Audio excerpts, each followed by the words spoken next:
उसने संतरा उठाया। किसी के अंदर कैल्शियम की डेफिशिएंसी है, प्रोटीन की डेफिशिएंसी है, उसने रसगुल्ला उठाया। अब आपको एनालिसिस करना है कि आपको कौन सा भोजन अच्छा लगता है, वो भोजन आप जरूर करें। आगे आ जाइए। बात दूसरी कि आप जो भोजन कर रहे हैं, अनुमान होता क्या है, आप 1 बजे करते हैं, 2 बजे करते हैं, 3 बजे करते हैं, 4 बजे करते हैं। जैसे आपको इंफॉर्मेशन नहीं देते कि मैं कितने बजे भोजन पे आऊंगा। अनुमान दोपहर लंच से हो चाहे डिनर हो, क्यों इंफॉर्मेशन नहीं देते? जब आप इंफॉर्मेशन घर पे नहीं देते तो पत्नी आपका इंतजार करती है या माँ इंतजार करती है कि भोजन पे वो आएंगे, और किसी कारण से आप नहीं पहुंच पाते और इंफॉर्मेशन नहीं देते, और फिर आप देर से पहुंचते हैं, 2 बजे की बजाय 5 बजे पहुंचते हैं। वो भोजन पता है क्या हो जाता है? वो पॉइजन हो जाता है। वो वेजिटेरियन होते हुए भी मांसाहारी हो जाता है। क्यों? क्योंकि उसके विचार चलते हैं कि पता नहीं क्यों नहीं आए, क्या हुआ, क्या बात हो गई, कुछ बात तो नहीं हो गई, कोई एक्सीडेंट तो नहीं हो गया, कोई इंफॉर्मेशन नहीं है, मोबाइल भी नहीं उठा रहे, ये भी नहीं हो रहा। तो उसके जो थॉट चलते हैं, उसमें नेगेटिव थॉट्स के कारण वहां पर हमारे यहाँ उसमें एक क्रिएटिव जो ओरा, क्रिएटिव अवमंडल डेवलप हो जाता है। तो उससे वो भोजन करने के बजाय वो हमें नुकसान करता है।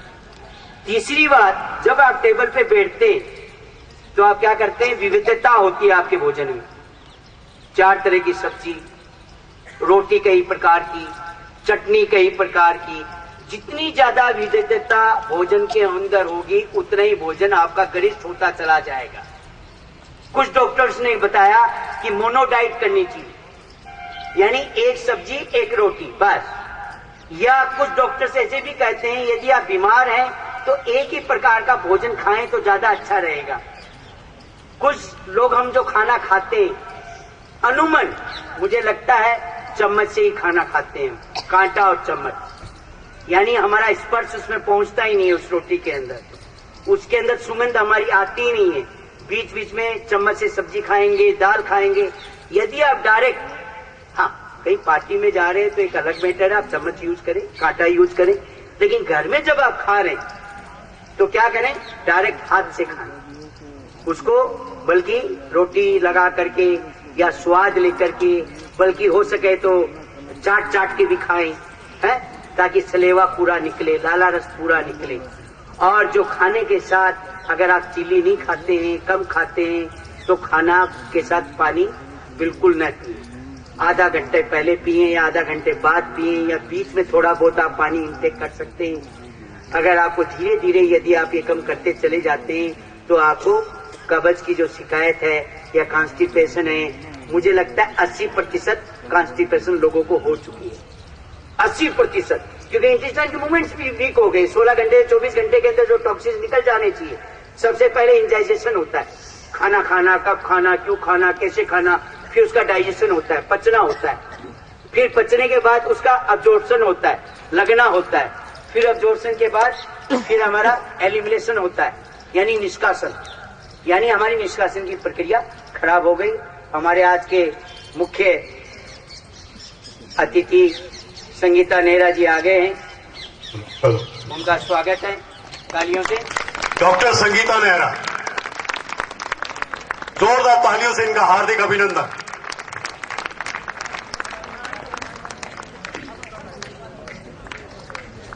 धन्यवाद केडिया जी। योग और आहार, इसके बारे में आपने संक्षेप में जाना केडिया जी से। डॉक्टर संगीता नेहरा का यहां आगमन इनकी उदारता और हमारे सौभाग्य का एक परिणाम है। मैं सिटीजन फोरम की तरफ से, इस ज्ञान केंद्र की ओर से और तमाम हरियाणा हिसार वासियों की ओर से आपका हार्दिक अभिनंदन करता हूं। जोरदार तालियों से अभिनंदन डॉक्टर संगीता नेहरा जी। इनका विशाल है और इतना छुपा हुआ है कि जिसके बारे में ये खुद ही बताएंगे। तो अब हम सिटीजन फोरम के प्रधान श्री आरपी जिंदल जी से प्रार्थना करेंगे कि वो इनका परिचय दें और इनके स्वागत में 2 शब्द कहें। नमस्कार जी।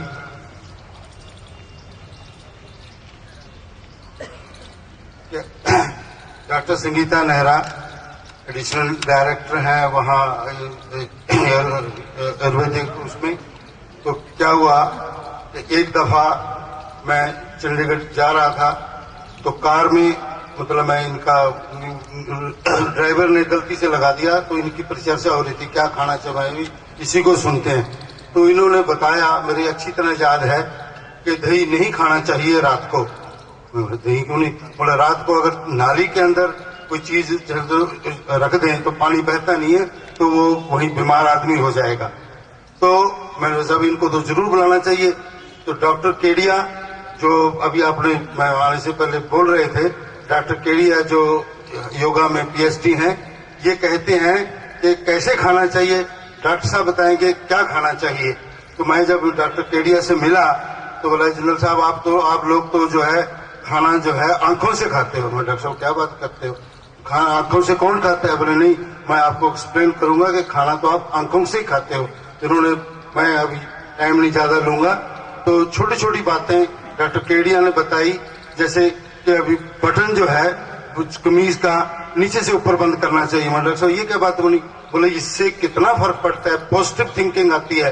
ये छोटी छोटी बातें हैं। तो हमारा तो सिटीजन प्रोग्रेशन का ये है कि शहर के वासियों को कोई चीज बताएं।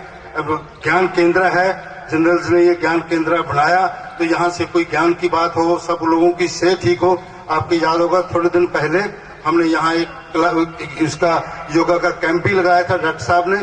तो अब डॉक्टर नेहरा जी बताएंगे, ज्यादा टाइम ना लेते हुए भी वो डॉक्टर केडिया बताएंगे कैसे खाना चाहिए, डॉक्टर संगीता नेहरा बताएंगी क्या खाना चाहिए। तो उससे अगर हम एक चीज भी सीख लें तो बहुत सी, ज्यादा टाइम ना लेते हुए मैं आपका शुक्रिया देता हूं। Thank you.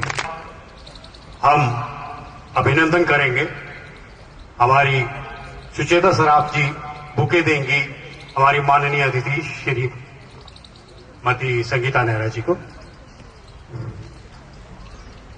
तालियां बजती रहेगा। धन्यवाद। अब मैं गुजारिश करूंगा लिखा जी से, वो बुके देंगे केडिया साहब, लिखा साहब।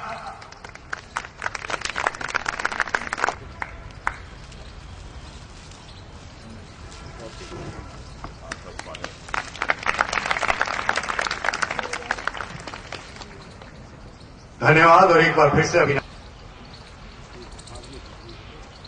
जहां श्री केडिया जी ने समापन किया था, या संक्षेप में आपको आहार के बारे में बताया था, योग के बारे में बताया था, अध्यात्म के बारे में बताया था और जीवन के तौर तरीकों के बारे में। उससे आगे की कड़ी मैं आज की मुख्य प्रवक्ता और हमारी अतिथि डॉक्टर नेहरा से, अच्छा केडिया जी आपका समापन अभी रहता है, आप वो कर दीजिए, उसके बाद डॉक्टर नेहरा आइए कि आपका उसका वो रहता है जो पूरा कीजिए। यहां से जो हम भोजन करते हैं अगर कब्ज हो जाए तो उसके प्रेगेटिव काफी है।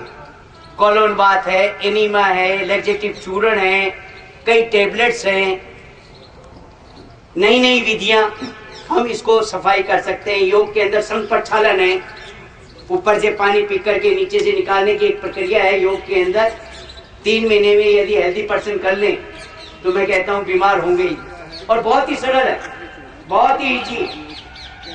तो 80% जो भोजन हम आंखों से करते हैं ये हमारे जीवन के लिए विषाक्त है, ज्यादा जहरीला है। जैसे मैं आपको बता रहा था कि जब आप टेबल पे बैठते हैं तो सबसे पहला काम आप करें, टीवी ऑफ कर दें। टीवी नहीं देखना चाहिए, मोबाइल नहीं सुनना चाहिए। यानी जितने आप आनंद से भोजन करेंगे जितनी आप शांति से एकाग्रता से भोजन करेंगे, जितनी आप उल्लास भाव भरी दशा से भोजन करेंगे, उसका भोजन आपका उतना ही सभ्य हो जाएगा, उतना ही भोजन आपका सात्विक हो जाएगा। मुख्य बात भोजन के संबंध में जो हम खाते हैं या जो हम लेते हैं, महत्वपूर्ण यह है कि हम उसकी भाव दशा में खाते हैं। महत्वपूर्ण यह है कि हम किस भाव दशा में खाते हैं। अगर आपकी भाव दशा क्रोध में यदि आप भोजन कर रहे हैं, चिंता में यदि आप भोजन कर रहे हैं, तो आप निश्चित मान के चलिए वो भोजन सात्विक होते हुए भी पॉइजनस हो जाएगा। तो हमें सबसे पहला काम यही करना चाहिए कि जो 5 इंद्रियों से जो भोजन हम करते हैं, तो इन आंखों से भोजन करना हमें बंद करना होगा। ये मैंने आपको पहले रिपीट किया कि न्यूज़पेपर जो प्रातःकाल के बेला में आप पढ़ते हैं और उठाते हैं, 80% हमारा न्यूज़पेपर के अंदर नेगेटिव थॉट्स होते हैं, नेगेटिव न्यूज होती है। तो उठने के घंटा 1.5 घंटे के बाद आप पढ़ें तो ज्यादा उत्तम रहेगा, और तुरंत उठते ही आप न्यूज़पेपर को न्यूज को न पढ़ें। दूसरी बात, भोजन हमें चबा चबा करके करना चाहिए, धीरे धीरे करना चाहिए। डॉक्टर पल्स अमेरिका के अंदर बहुत बड़े वैज्ञानिक हुए, 40 साल तक उन्होंने चबाने के ऊपर काम किया। जो व्यक्ति जल्दी जल्दी भोजन करता है उसके अंदर क्रोध होगा, वायलेंस होगा, ज्यादा उतावलापन होगा, ज्यादा जल्दी करेगा हर कार्य में। और जो व्यक्ति भोजन चबा चबा के करता है, डॉक्टर पल्स ने कहा कि उसके जीवन में सफलताएं आएगी, उसके जीवन में जल्दबाजी नहीं होगी, धैर्य उसके अंदर जीवन के अंदर ज्यादा आएगा, वो हर कार्य में सफल होता चला जाएगा। यानी हमें भोजन, eat the liquid, liquid the eat, खाने वाली चीज को पियो, पीने वाली चीज को खाओ। वैसे बंगाल के अंदर कहते हैं कि जल खाबोने की, दूध खाबोने की, यानी हमें पीने वाली चीज को खाना चाहिए। लेकिन आज मुझे नहीं लगता कि 5 मिनट से ज्यादा समय कोई खाने के लिए देता है। अगर आप इसमें ही सुधार कर लें, केवल खाना चबा करके खाना शुरू कर दें। वैसे हमारे 7 नियम, 7 प्रयोग हैं, हम योग केंद्र के अंदर सिखाते हैं। पहला हमारा एक नियम है, एक प्रयोग है, वो थोड़ा सा एक्सप्लेन कर दूं ताकि आपके लिए लाभदायक होगा। पहला हमारा जो प्रयोग है वो विसर्जन क्रिया है। विसर्जन क्रिया में क्या होता है, हमें श्वास फेंकना होता है। और यहाँ भी हमारा क्या होता है, हम एलिमिनेशन की प्रक्रिया हमारी प्रॉपर नहीं होती। जैसे सबसे पहले इंजाइजेशन करते हैं, खाना खाना, कब खाना, कैसे खाना, इसके अलग अलग चैप्टर होते हैं। इंजाइजेशन से डाइजेशन होता है, उसका पचना होता है, भोजन का कैसे पच रहा है। तीसरा फिर उसका अब्जॉर्प्शन होता है, यानी शरीर में पोषण लगना। फिर उसका एसिमिलेशन होता है, शरीर के अंदर रस, रक्त, मांस, मज्जा, मेद, अस्थि, शुक्र का निर्माण होता है। 5वां हमारा एलिमिनेशन होता है, जिसको हम निष्कासन करते हैं। निष्कासन के जो रास्ते हैं, मन है, मूत्र है, श्वास है, ये हमारे पूर्णतः निष्कासन नहीं होते। 16 घंटे से लेकर के 24 घंटे के अंदर हमारी लार्ज इंटेस्टाइन वेस्टेज मैटर को फेंक देनी चाहिए। लेकिन वो प्रॉपर नहीं होने के कारण हम डे बाय डे हमारी रोग प्रतिरोधक शक्ति कमजोर होती जा रही है। और भोजन हम जो करते हैं टेबल के ऊपर, वहाँ हमारी भाव दशा अच्छी नहीं होती, स्टेट ऑफ माइंड नहीं होता हमारा। अगर स्टेट ऑफ माइंड होते हुए यदि आप भोजन करते तो आप क्या खाते हैं उतना महत्वपूर्ण नहीं है, ध्यान रख लेना। आप क्या खाते हैं वो इतना महत्वपूर्ण नहीं है, आप किस दशा में खाते हैं वो ज्यादा महत्वपूर्ण है।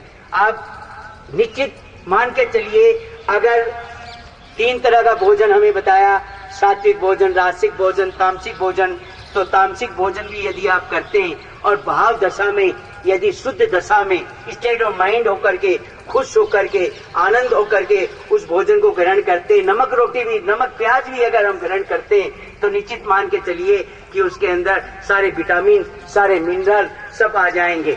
अब भोजन के अंदर 4 चीजें हमें बताई गई, carbohydrate, protein, fat, vitamin, minerals, water content. यानी कार्बोहाइड्रेट्स बैलेंस हम कर ही नहीं पाते, प्रोटीन को बैलेंस कर ही नहीं पाते, तो हमें सप्लीमेंट फूड हमें बाहर से लेना पड़ता है। क्यों लेना पड़ता है? जैसे एग्जांपल मैंने बताया कि आटा 2 घंटा पहले भिगो दें ताकि उसमें फॉर्मेटेशन हो जाए, उसमें खमीर पैदा हो जाए, जिसमें B1, B2, B6, B12, B complex अपने आप पैदा हो जाएगी। तो इस तरह की छोटी छोटी बातों को खाने के साथ पानी न पिए, पानी न पी करके थोड़ा 1 घंटे पहले पिए, आधा घंटे बाद पिए। भोजन के अंदर स्पाइसी कम रखें ताकि बॉइल्ड ज्यादा खाएं। स्पाइसी भोजन लेने से क्या होता है, हमारी जो जीविया है, जो लाला रस है, सलावा है, जो एज ए मेडिकल साइंस वो पूर्णतः नहीं निकलता। और भोजन के अंदर विविधता बिल्कुल भी न रखें। जितना कम विविधता होगी आपके भोजन में, जितनी कम आइटम होगी, उतना भोजन सुपाच्य होगा। तो इस तरह की अपनी वाणी को मैं विराम देता हूँ, फिर से धन्यवाद करता हूँ। अब आगे का कार्यक्रम डॉक्टर संगीता जी बताएंगे और संभालेंगे। देने की शायद कोई आवश्यकता नहीं, मेरे हाथ में उनका दिया हुआ लिटरेचर है, सारी बात है, और वही मुख्य प्रवक्ता है। उनका टीवी इंटरव्यू चल रहा है अभी, वो चंद लम्हों में आपके सामने आज के जो विषय है आहारी औषध, औषध है आहार, इस पर अपने विचार रखेंगी।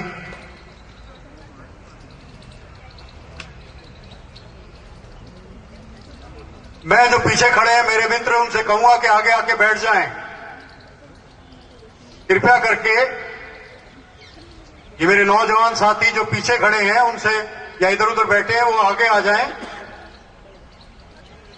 ताकि इस सेवा का लाभ उन्हें भी मिले।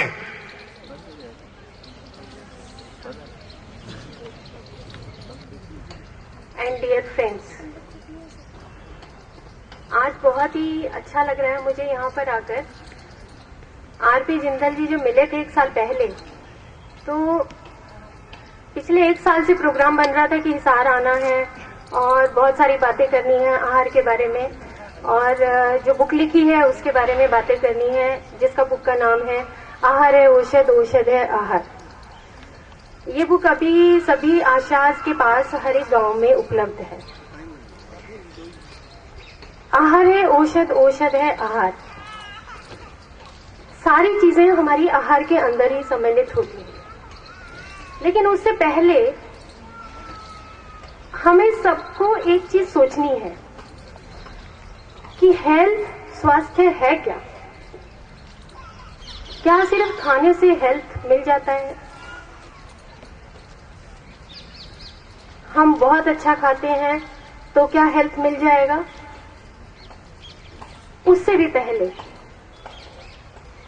एक छोटा सा मैं अपना एक्सपीरियंस शेयर करना चाहूंगी। मैंने जब आयुर्वेदा किया 1992 में, मैंने आयुर्वेदा पास किया था और मैं एमडी यूनिवर्सिटी की टॉपर थी। अंदर एक दिमाग में बात आती थी कि मैं इतना कुछ गुड नॉलेज मेरे को हो गई है कि मैं सबको ये ज्ञान देना चाहती। उसके बाद मैंने थोड़े साल सोशल वर्क किया, फिर मैंने लॉ ग्रेजुएट किया। लॉ ग्रेजुएट के बाद भी मेरे को तसल्ली नहीं हुई और मैंने सोचा कि चलो और पढ़ाई करते हैं, और मैंने पंचकर्मा का डिप्लोमा करने के लिए उज्जैन चली गई। वहां से डिप्लोमा करने के बाद जब मैं आई तो मैंने सोचा कि अभी और भी पढ़ना है, तो योग के बारे में जानकारी ले ली। फिर मैंने एमएससी इन योग एंड मेडिटेशन कर लिया। अभी जब मैंने योग और मेडिटेशन की एमएससी कंप्लीट की तो मुझे अंदर से एक आवाज आई कि पढ़ाई से कहीं ज्यादा जरूरी है अपने जीवन में जो भी कुछ चीजें आप अपनाते हो उसके बारे में ज्ञान को बांटना। एक होता है नॉलेज और एक होता है विजडम। जैसे फॉर एग्जाम्पल, केक बनाने की विधि मैंने पढ़ ली किताब में, सब्जी बनाने की विधि पढ़ ली, लेकिन मैंने कभी बनाई नहीं। तो क्या मैं वो केक बना पाऊंगी जब तक मैं उसकी ट्राई ना करूं? क्या मैं वो सब्जी बना पाऊंगी जब तक मैं उसकी ट्राई ना करूं? इसका मतलब ये हुआ कि ज्ञान अगर किताबों में है और उसको अगर हम नहीं अपनाते हैं तो वो ज्ञान सिर्फ किताबी ज्ञान है, उसको जीवन में उतारना ही चाहिए। कुछ भी, एक भी चीज, जो भी कुछ आप बुक्स में पढ़ते हैं उसको अपने जीवन में धारण करना चाहिए। अब शुरू से, जब से मैंने अपना बीएमएस का सफर शुरू किया था तो मैं बहुत बारीकी से समझ गई थी कि मन क्या होता है, बुद्धि क्या होती है, आत्मा क्या होती है और भौतिक शरीर क्या होता है। फर्स्ट ईयर के डायसेक्शन में जब हम एक डेड बॉडी का किसी का डायसेक्शन करते थे तो ये लगता था कि क्या ये एक भौतिक शरीर से ही सब कुछ चलता है? तो अंदर सवाल आता था, नहीं, मन भी इसमें शामिल है। बुद्धि भी शामिल है, आत्मा भी शामिल है।